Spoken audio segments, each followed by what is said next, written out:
এখন রান্না করতেছি ছোট ছোট চিংড়ি মাছ। আমি মাত্রই বাজার থেকে এনেছি। আমার ছেলে বাইরে যাবে, তাই ভাবলাম ও ভাত খাবে, আসতে দেরি হয়ে যাবে, তাই কয়েকটা চিংড়ি মাছ নিয়ে অল্প সময়ের জন্য রান্না করে দিছি। তাড়াতাড়ি চিংড়ি মাছ রান্না হয়। চিংড়ি মাছ তেলে দিলাম, সাথে কয়েকটা কাঁচামরিচ এবং পেঁয়াজ কুচি দিয়ে দিলাম। একটু নাড়িয়ে চাড়িয়ে যখন লালচে একটা কালার হয়ে যাবে, একটু ভাজা ভাজা হবে, দেখলেই বুঝতে পারবেন, তখন দিয়ে দেবো পেঁয়াজ বাটা, রসুন রসুন বাটা, আদা বাটা এবং জিরে বাটা দিয়ে যখন ভাজা ভাজা হয়ে যাবে, তখন একটু পানি অ্যাড করতে হবে আর পরিমাণ মতো লবণ দিতে হবে। পানি অ্যাড করার পরে আমি তার ভিতরে দিয়ে দেবো, ঠিক এরকম একটা পর্যায়ে পানি অ্যাড করতে হবে। দেখতে পাচ্ছেন দর্শক, এরকম একটা পর্যায়ে যখন পানি অ্যাড করব, তারপরে আমি দিয়ে দেব এর সাথে মরিচের গুঁড়ো এবং হলুদের গুঁড়ো।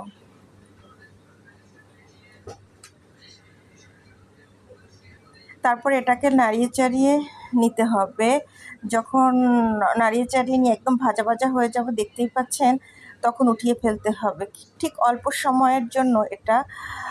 আমার ছেলে বাইরে যাবে, খুব তাড়াতাড়ি করে দিলাম, ওর আসতে দেরি হবে, খেয়ে যাবে। আজ এ পর্যন্তই।